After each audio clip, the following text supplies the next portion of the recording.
Hi guys, എല്ലാവർക്കും plants and പ്ലേറ്റ്സിലേക്ക് സ്വാഗതം. അപ്പോൾ ഇന്നത്തെ സംഭവം എന്താണെന്ന് അറിയാമോ? ഞങ്ങൾ നാട്ടിൽ വന്നിട്ട് 3 ആഴ്ചയായി. മാത്യൂസ് ഹോമിൽ വന്നിട്ട് ഞങ്ങൾ അഡ്ജസ്റ്റ് ചെയ്ത് ഞങ്ങളിപ്പോൾ ഒരു നോർമൽ ലൈഫ് ആയി കഴിഞ്ഞു. ഇവിടെ ഭയങ്കര ചൂടുള്ള സമയത്ത് ഞങ്ങൾ വന്നത്. ഇപ്പം മഴ പെയ്യുന്നത് കൊണ്ടുണ്ടല്ലോ നല്ലൊരു ആശ്വാസമുണ്ട്. ടെമ്പറേച്ചർ എല്ലാം സഹിക്കബിൾ ആയി.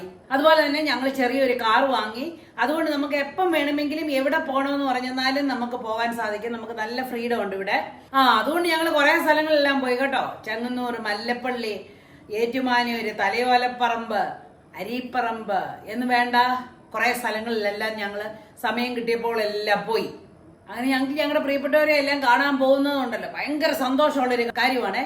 നമ്മുടെ ഗ്രേറ്റ് ആന്റീസിനെയും അങ്കിൾസിനെയും ഫ്രണ്ട്സിനെയും ഒക്കെ ഭയങ്കര സന്തോഷമുള്ള കാര്യമാണ്. ഇന്ന് അങ്ങനെ അങ്ങ് ഇരുന്നപ്പോ പണ്ടത്തെ ഒരു മോഹം ഇനി ചാടി വന്നേ. എന്താണെന്ന് അറിയാമോ?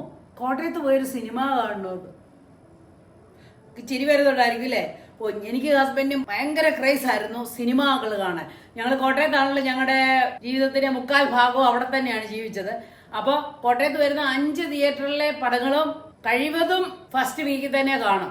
അങ്ങനെ ഒരു ഇതുണ്ടായിരുന്നു. പക്ഷെ ഇപ്പൊ കുറെ വർഷങ്ങളായിട്ട് ഞങ്ങൾ തിയേറ്ററിൽ പോയൊന്നും കാണുന്നില്ല.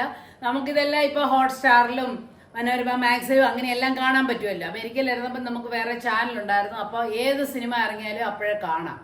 എനിവേ ഇവിടെ വന്നിട്ട് സിനിമ കാണാനായിട്ടൊന്നും ഓർത്തു പോലും ഇല്ല. കാരണം നമ്മളിവിടെ അഡ്ജസ്റ്റ് ചെയ്യുകയും കുറെ കാര്യങ്ങളെല്ലാം ചെയ്ത് തീർക്കാനുണ്ടായിരുന്നതുകൊണ്ട് അതിന്റെ പുറകെയായിരുന്നു. അന്നേരം ഞാൻ പറഞ്ഞു നമുക്കെന്നാ ഒരു സിനിമയ്ക്ക് പോയാലും. ഹസ്ബൻഡ് അന്നേരം റെഡിയാന്ന് പറഞ്ഞു. അന്നേരം വേഗം റെഡി ആയിട്ട് ഒരൊറ്റ പിടിയില്. അപ്പൊ നോക്കി വന്നപ്പം ദിലീപിന്റെ ഒരു പടം ഉണ്ടായിരുന്നു, പവി കെയർ ടേക്കർ എന്ന് പറഞ്ഞൊരു മൂവി ഉണ്ടായിരുന്നു. ഇനി ദിലീപിന്റെ അല്ലേ കണ്ടോണ്ടിരിക്കാന്ന് പറഞ്ഞ് ഞങ്ങള് പോയി. ഇത് അഭിലാഷിലായിരുന്നു. ഭയങ്കര ഒരു നോസ്റ്റാൾജിക് ഒരു ഫീൽ ആയിരുന്നു കേട്ടോ പോവാനായിട്ട്. ഞങ്ങളൊരു 1 മണിക്കൂർ മുമ്പേ അവിടെ ചെന്നിരുന്നു. ഗേറ്റൊന്നും തുറന്നില്ല. ആ വെയിലത്ത് അങ്ങനെ കിടന്നു. അവസാനം ഗേറ്റൊക്കെ തുറന്നു കിടന്നാ പിന്നെ ഞങ്ങള് വേഗം ടിക്കറ്റ് എടുത്തിട്ട് കയറി. ബുക്ക് ചെയ്യാനായിട്ടൊന്നും പറ്റിയില്ല. ആളൊന്നും ഇല്ലായിരുന്നു. 10-20 പേരുണ്ടായിരുന്നു ആകെ അത് കാണാനായിട്ട്. വലിയ തിരക്കേടില്ലാത്തൊരു പടമായിരുന്നു കേട്ടോ. ദിലീപിന്റെ ആയതുകൊണ്ട് ഭയങ്കര തമാശ ഉണ്ടായിരുന്നു. ആദ്യം തൊട്ട് അവസാനം വരെ നമുക്ക് കണ്ടോണ്ടിരിക്കാനായിട്ട് പറ്റും. പിന്നെ അതുപോലെ തന്നെ കുറച്ച് സസ്പെൻസും ഒക്കെ ഉണ്ടായിരുന്നു. അതുകൊണ്ട് വലിയ കുഴപ്പമില്ലായിരുന്നു. ഈ മൂവി ഞങ്ങൾക്ക് ഭയങ്കരമായിട്ട് ഇഷ്ടപ്പെട്ടു കേട്ടോ. കാരണം എന്നാന്നറിയാമോ? ദിലീപിന്റെ വളിപ്പും തമാശകളും എല്ലാം പൊതിഞ്ഞ ഒരു മൂവിയായിരുന്നു ഇത്. അതിനേക്കാൾ ഉപരിയായിട്ട് എന്താണെന്നറിയാവോ? ഇതിനകത്ത് ദിലീപിനൊരു പ്രേമമുണ്ട്. പ്രേമലേഖനം എഴുതിയാണ് പ്രേമിക്കുന്നത്.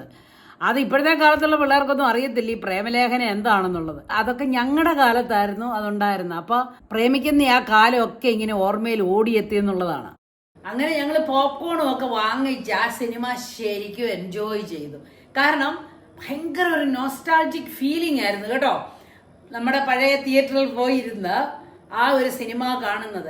ഈ സിനിമയ്ക്ക് പിന്നെ ഉണ്ടല്ലോ, ആ തിയേറ്ററിൽ പോയിരുന്ന് കാണുമ്പോഴത്തെ ആ സൗണ്ട് ഇഫക്റ്റ് എല്ലാം കൂടെ വന്നു കഴിഞ്ഞപ്പോഴത്തേനുണ്ടല്ലോ നമുക്ക് കുറച്ചുകൂടി അത് ആസ്വാദികമായിട്ട് തോന്നി. വാസ്തവം പറഞ്ഞാൽ ഈ സിനിമയേക്കാൾ ഏറെ ഞങ്ങൾ എൻജോയ് ചെയ്തത് എന്താണെന്ന് അറിയാമോ? ആ പഴയകാല സ്മരണകളാണ്. ആ ഉന്തിന്റെ തള്ളിന്റെ ഇടയ്ക്ക് അങ്ങാടിയും വിലയ്ക്ക് വാങ്ങിയ വീണയും ഓഗസ്റ്റ് 18 പടയോട്ടോ എന്ന് വേണ്ട അതുപോലെ കുറെ സിനിമകളെല്ലാം കണ്ടതെല്ലാം ഉണ്ടല്ലോ. ആ ഒരു സെയിം ത്രില്ലിലും ഫീലിലുമാണ് ഞങ്ങൾ പോയി ഈ സിനിമ കണ്ടത്. ഇന്ന് ഒരു ഒന്നും ഇല്ലായിരുന്നു. മറ്റേത് പണ്ടൊക്കെ ഞങ്ങൾക്ക് കാർ പാർക്ക് ചെയ്യാനൊന്നും ഇടയൊന്നും കിട്ടത്തൊന്നുമില്ല. വെല്ലടത്തും കൊണ്ട് ഇട്ട് വെച്ചാണ് ഓടി വരുന്നത്. ഇന്നൊന്നും ഇല്ല. ആകെ 3-4 കാർ മാത്രമേ അവിടെ ഉണ്ടായിരുന്നുള്ളൂ. എന്നാലും ആ പഴയ തിയേറ്ററുകളിൽ പോയി ഒരു സിനിമ കണ്ടപ്പോൾ ഉണ്ടായ ആത്മസംതൃപ്തി അപാരമാണ്. ശരിക്കും ഞങ്ങൾ എത്ര വർഷം കൂടിയാണെന്ന് അറിയാമോ ഇങ്ങനെ ഒരു നമ്മുടെ നാട്ടിലുള്ള ഒരു തിയേറ്ററിൽ പോയി ഒരു മൂവി കാണുന്നത്. അപ്പോൾ ഇതൊക്കെയാണ് ഞങ്ങളുടെ വലിയ സന്തോഷം. സത്യം പറയുവാണേ, ഞങ്ങൾക്ക് സന്തോഷിക്കാനായിട്ട് ഇതുപോലെയുള്ള കാര്യങ്ങളൊക്കെ മതി. ഞങ്ങൾക്കത് ഭയങ്കര സന്തോഷമാണ് തരുന്നത്. അതുപോലെ നിങ്ങൾക്ക് സിനിമ കാണാൻ ഇഷ്ടമുള്ളവരാണെങ്കിൽ, നിങ്ങൾ പണ്ടൊക്കെ സിനിമ കാണുമെന്നുണ്ടെങ്കിൽ ഇപ്പം എത്ര നാളായി നിങ്ങൾ സിനിമയ്ക്ക് പോയിട്ട്? ചുമ്മാതെ ഒന്ന് പോന്നേ, ഫ്രണ്ട്സിനെയൊക്കെ കൂട്ടിയോ അല്ലെ ആരുടെയെങ്കിലും കൂടി ഹസ്ബൻഡ് ആൻഡ് വൈഫോ ഒന്നൊരു സിനിമയ്ക്ക് പോയിട്ട് ഇച്ചിരി പോപ്കോണൊക്കെ കഴിച്ചിട്ടേ ഏത് പന്ന സിനിമയാണെന്ന് പറഞ്ഞാലും നല്ലതായിട്ട് ആസ്വദിക്കാൻ കഴിയുമെന്നുള്ളത് ഷുവറാണ് കേട്ടോ. അപ്പോൾ അടുത്ത ഒരു വീഡിയോയുമായി വരുന്നത് വരെ ബൈ.